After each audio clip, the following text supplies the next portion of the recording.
ᱦᱳᱭ ᱟᱸᱡᱚᱢᱚᱜ ᱠᱟᱱᱟ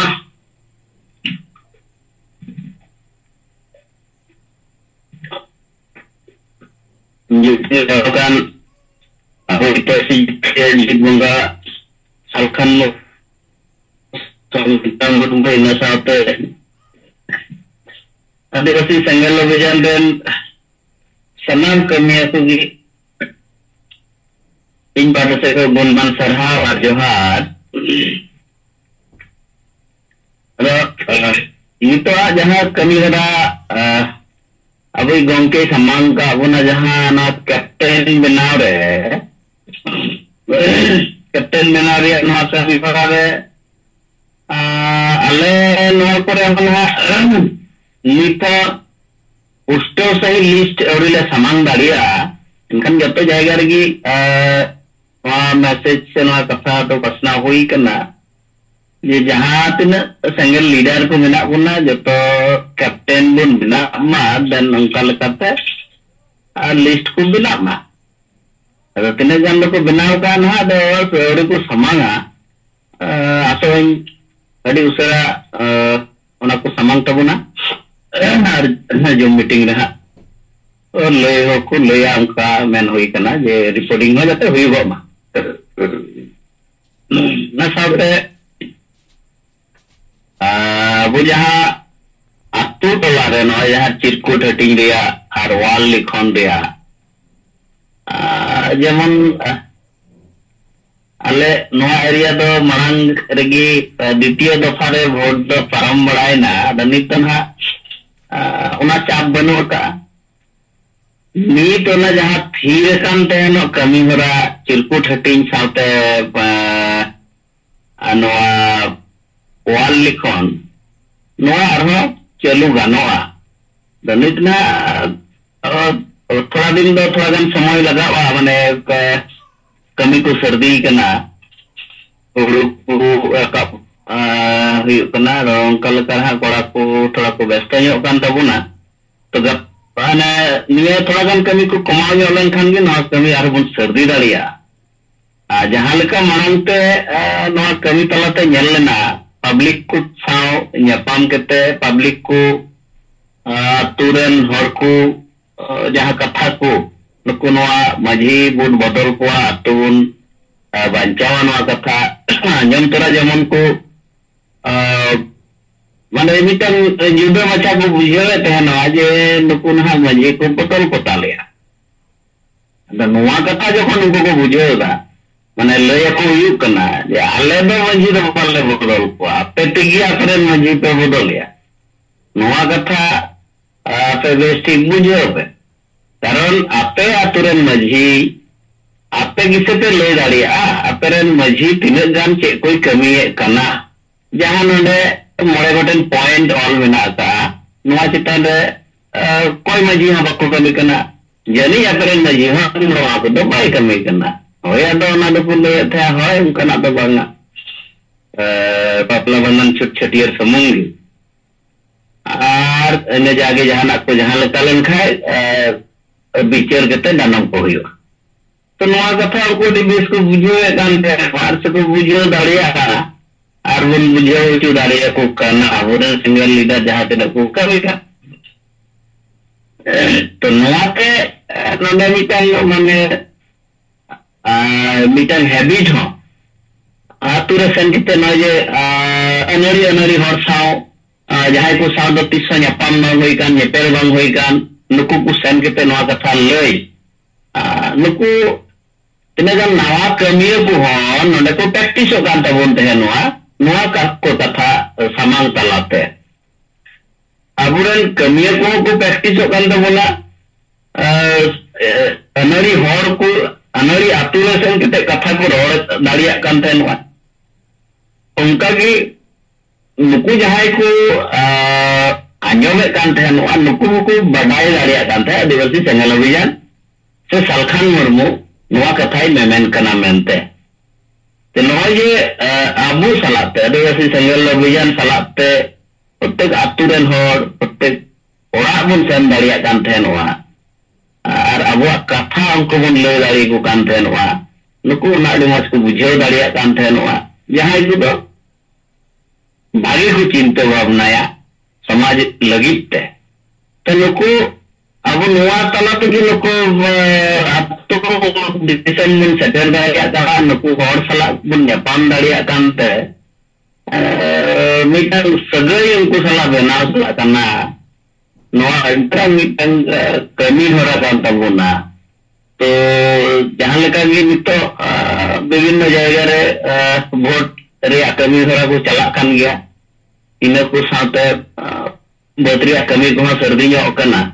एंते रहा जहां तिना को दाड़िया कना को कमी कान तबुन गया निया को कमी तला तेगी जहां तिना को दागे अब कमी अबुन और कमी को थोड़ा कमा जो गेते लागे न जहां टीम कैप्टन माने कैप्टन बन मेना बना टीम कैप्टन जहां को नुकु डायरेक्ट तो ना उना हुआ ये आया आज जहां टीम रन कैप्टन बनाए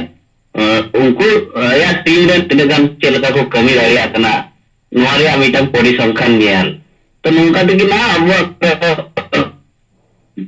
इंते थोड़ा रिलोnya स्पीड हुआ चला ini nungkanya ayo mana ya strategi punya kulit strategi niaga ini kata nada yang wujud tak pernah matal hati jahat itu menjelaukan sangat pada berman sarah arjahat salam ko johar dulu ko ka jawab kena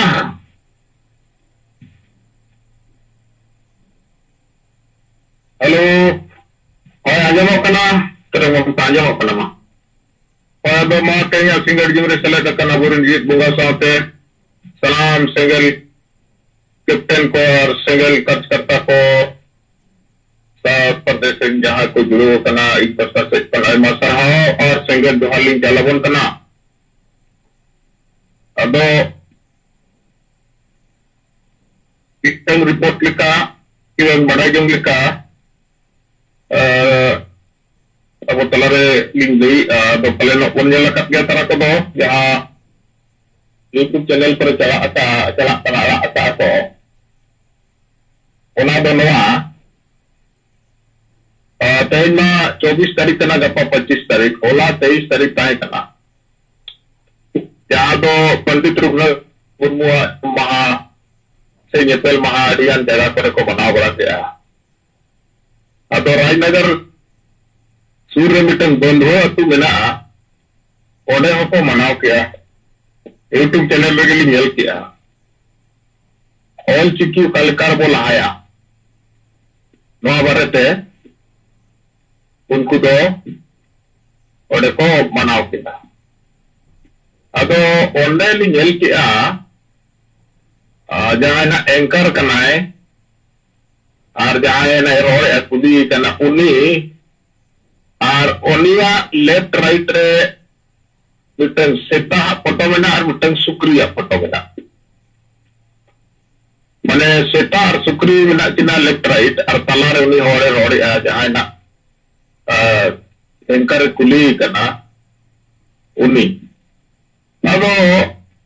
इ नोआ photo को nail के